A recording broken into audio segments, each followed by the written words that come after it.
പ്രിയമുള്ളവരെ, വിശുദ്ധ ബൈബിൾ ഉൽപ്പത്തി മുതൽ വെളിപാട് വരെ നമുക്കൊന്നിച്ച് ഒരു വട്ടമെങ്കിലും വായിച്ച് ധ്യാനിക്കുക എന്ന ഉദ്ദേശത്തോടു കൂടിയാണ് ഈ പോഡ്കാസ്റ്റ് ചെയ്യുന്നത്. ഈ ബൈബിൾ പാരായണത്തിന് നമ്മൾ ഉപയോഗിക്കുന്നത് POC മലയാളം ബൈബിളാണ്. ഓർക്കുക, നാം വചനം വായിക്കുമ്പോൾ ഈശോ വചനമായി നമ്മോടൊപ്പം ഉണ്ടായിരിക്കും. മുടക്കം കൂടാതെ വചനം വായിക്കുന്നത് ഒരു നിയോഗമായി നമുക്കെടുക്കാം. അതിനായി പരിശുദ്ധാത്മാവേ, ഞങ്ങളെ ശക്തിപ്പെടുത്തണമേ എന്ന് പ്രാർത്ഥിക്കാം. അതോടൊപ്പം വചനത്തിലെ വാഗ്ദാനങ്ങൾ ഞങ്ങളിലും ഞങ്ങളുടെ കുടുംബങ്ങളിലും നിറവേറണമേ എന്ന് പ്രാർത്ഥിച്ചുകൊണ്ട് നമുക്ക് ആരംഭിക്കാം.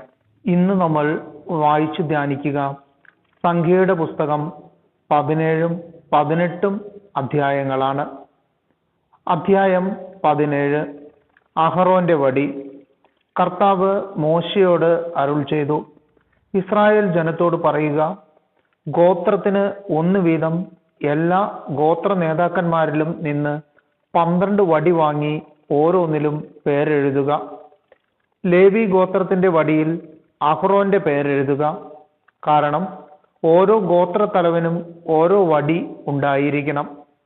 സമാഗമ കൂടാരത്തിൽ ഞാൻ നിങ്ങൾക്ക് ദർശനം അനുവദിക്കുന്ന സാക്ഷി പേടകത്തിന് മുൻപിൽ നീ അവ വയ്ക്കണം.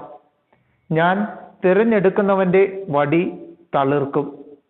അങ്ങനെ നിങ്ങൾക്കെതിരായുള്ള ഇസ്രായേൽ ജനത്തിന്റെ പിറുപിറുപ്പ് ഞാൻ അവസാനിപ്പിക്കും. മോശ ഇസ്രായേൽ ജനത്തോട് സംസാരിച്ചു. എല്ലാ ഗോത്രത്തലവന്മാരും ഗോത്രത്തിന് 1 വടി എന്ന കണക്കിൽ 12 വടി മോശയ്ക്ക് കൊടുത്തു. അഹ്റോന്റെ വടി മറ്റു വടികളോടൊപ്പം ഉണ്ടായിരുന്നു. സാക്ഷി കൂടാരത്തിൽ കർത്താവിന്റെ മുമ്പിൽ മോശ വടികൾ വെച്ചു. പിറ്റേ ദിവസം മോശ സാക്ഷി കൂടാരത്തിലേക്ക് ചെന്നു. ലേവി കുടുംബത്തിനു വേണ്ടിയുള്ള അഹ്റോന്റെ വടി മുള പൊട്ടി പൂത്ത് തളിർത്ത് ബദാം പഴങ്ങൾ കായ്ച്ചു നിന്നു. മോശ വടികൾ കർത്താവിന്റെ സന്നിധിയിൽ നിന്നെടുത്ത് ജനത്തിന്റെ അടുത്തേക്ക് കൊണ്ടുവന്നു. ഓരോരുത്തരും സ്വന്തം വടി നോക്കിയെടുത്തു.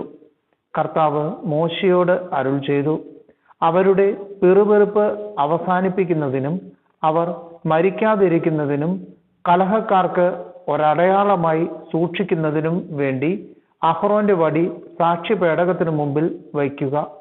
മോശ അപ്രകാരം ചെയ്തു. കർത്താവ് കൽപ്പിച്ചതുപോലെ അവൻ പ്രവർത്തിച്ചു. ഇസ്രായേൽ ജനം മോശയോട് പറഞ്ഞു, ഇതാ ഞങ്ങൾ മരിക്കുന്നു, ഞങ്ങൾ നശിക്കുന്നു, ഒന്നൊഴിയാതെ ചത്തൊടുങ്ങുന്നു.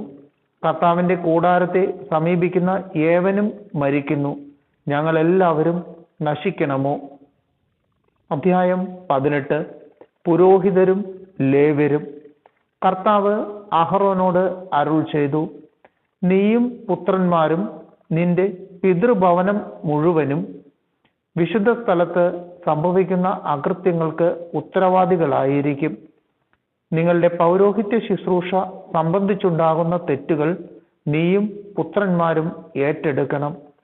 നീയും പുത്രന്മാരും സാക്ഷി കൂടാരത്തിന് മുമ്പിൽ വരുമ്പോൾ നിങ്ങളെ സഹായിക്കുന്നതിന് നിന്റെ പിതൃഗോത്രജരായ ലേവ്യ സഹോദരന്മാരെയും കൊണ്ടുവരിക.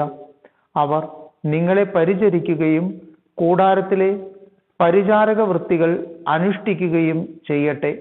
എന്നാൽ വിശുദ്ധ മന്ദിരത്തിലെ പാത്രങ്ങളെയോ ബലിപീഠത്തെയോ അവർ സമീപിക്കരുത്. സമീപിച്ചാൽ അവരും നിങ്ങളും മരിക്കും. അവർ നിങ്ങളുടെ കൂടെ നിന്ന് സമാഗമ കൂടാരത്തിലെ സകല ജോലികളും ചെയ്യണം. മറ്റാരും നിങ്ങളെ സമീപിക്കരുത്.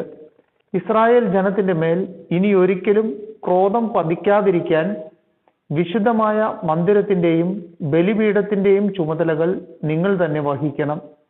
നിന്റെ സഹോദരന്മാരായ ലേവ്യരെ ഇസ്രായേലിൽ നിന്ന് ഞാൻ വേർതിരിച്ചെടുത്തിരിക്കുന്നു. സമാഗമ കൂടാരത്തിൽ ശുശ്രൂഷ ചെയ്യുന്നതിന് കർത്താവിനുള്ള ദാനമായി അവരെ ഞാൻ നിങ്ങൾക്ക് തന്നിരിക്കുന്നു. ബലിപീഠവും തിരശ്ശീലയ്ക്ക് പിന്നിലുള്ളവയും സംബന്ധിച്ചുള്ള പൗരോഹിത്യ ശുശ്രൂഷകളെല്ലാം നീയും പുത്രന്മാരും അനുഷ്ഠിക്കണം. നിങ്ങൾ തന്നെ അത് ചെയ്യണം. പൗരോഹിത്യ ശുശ്രൂഷ നിങ്ങൾക്കുള്ള ദാനമാണ്. മറ്റാരെങ്കിലും അതിന് തുനിഞ്ഞാൽ അവൻ മരണശിക്ഷ അനുഭവിക്കണം. പുരോഹിതരുടെ വിഹിതം. കർത്താവ് അഹ്റോനോട് അരുൾ ചെയ്തു, ഇസ്രായേൽ ജനം എനിക്ക് സമർപ്പിക്കുന്ന കാഴ്ചകൾ നിങ്ങളെ ഞാൻ ഏൽപ്പിച്ചിരിക്കുന്നു. അവ നിനക്കും നിന്റെ പുത്രന്മാർക്കും എന്നേക്കുമുള്ള ഓഹരിയായിരിക്കും. ബലിപീഠത്തിലെ അഗ്നിയിൽ ദഹിപ്പിക്കാതെ മാറ്റിവെക്കുന്ന അതിവിശുദ്ധ വസ്തുക്കളിൽ അവർ എനിക്ക് അർപ്പിക്കുന്ന വഴിപാടുകൾ, ധാന്യബലികൾ, പാപപരിഹാര ബലികൾ, പ്രായശ്ചിത്ത ബലികൾ എന്നിവ നിന്റെ ഓഹരിയായിരിക്കും. ഇവ നീയും പുത്രന്മാരും അതിവിശുദ്ധമായി കരുതണം. വിശുദ്ധമായ ഒരു സ്ഥലത്ത് വെച്ച് അത് ഭക്ഷിക്കണം. പുരുഷന്മാർക്കെല്ലാം അതിൽ നിന്ന് ഭക്ഷിക്കാം. അത് വിശുദ്ധമാണ്. ഇസ്രായേൽ ജനം നൽകുന്ന സകല നേർച്ച കാഴ്ചകളും അവരുടെ നീരാജനങ്ങളും നിന്റേതായിരിക്കും.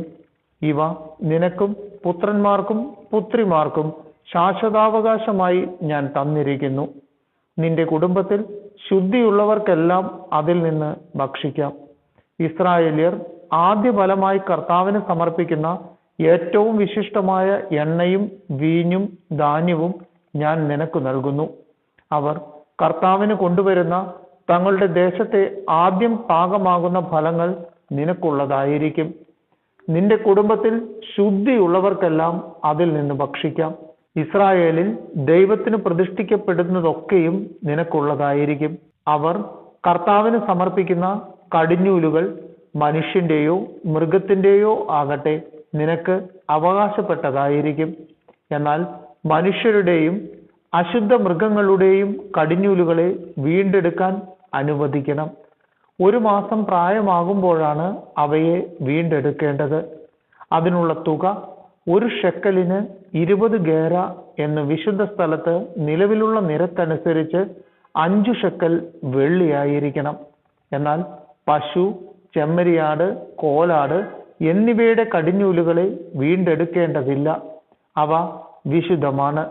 അവയുടെ രക്തം ബലിപീഠത്തിന്മേൽ തെളിക്കുകയും കൊഴുപ്പ് കർത്താവിന് സുഗന്ധവാഹിയായ ദഹനബലിയായി അർപ്പിക്കുകയും വേണം. നീരാജനം ചെയ്ത നെഞ്ചും വലത്തെ കാൽ കുറകും പോലെ അവയുടെ മാംസം നിനക്ക് അവകാശപ്പെട്ടതാണ്. ഇസ്രായേൽ ജനം കർത്താവിന് നീരാജനമായി സമർപ്പിക്കുന്ന വിശുദ്ധ കാഴ്ചകളെല്ലാം നിനക്കും പുത്രന്മാർക്കും പുത്രിമാർക്കും ശാശ്വതാവകാശമായി ഞാൻ നൽകുന്നു. കർത്താവിന്റെ സന്നിധിയിൽ നിനക്കും സന്തതികൾക്കും ഇത് എന്നേക്കും നിലനിൽക്കുന്ന അലംഘനീയമായ ഉടമ്പടിയായിരിക്കും.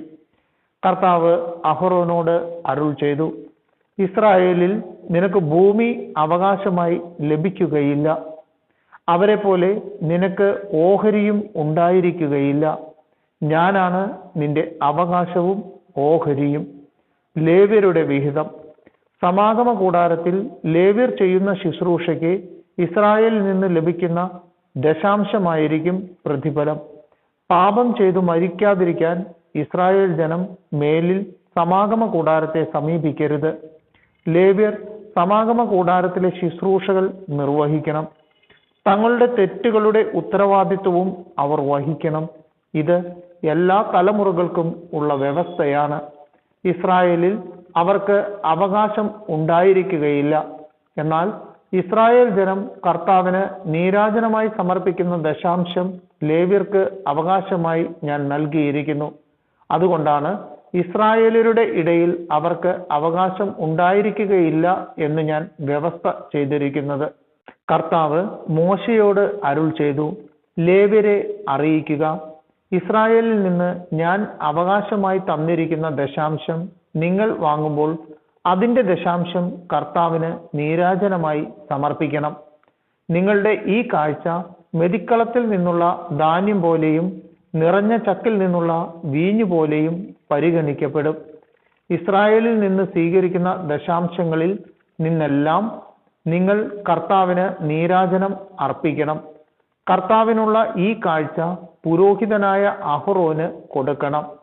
നിങ്ങൾക്ക് ലഭിക്കുന്ന കാഴ്ചകളിൽ ഏറ്റവും ശ്രേഷ്ഠവും വിശുദ്ധവും ആയതിൽ നിന്ന് കർത്താവിന്റെ നീരാജനം അവിടത്തേക്ക് സമർപ്പിക്കണം.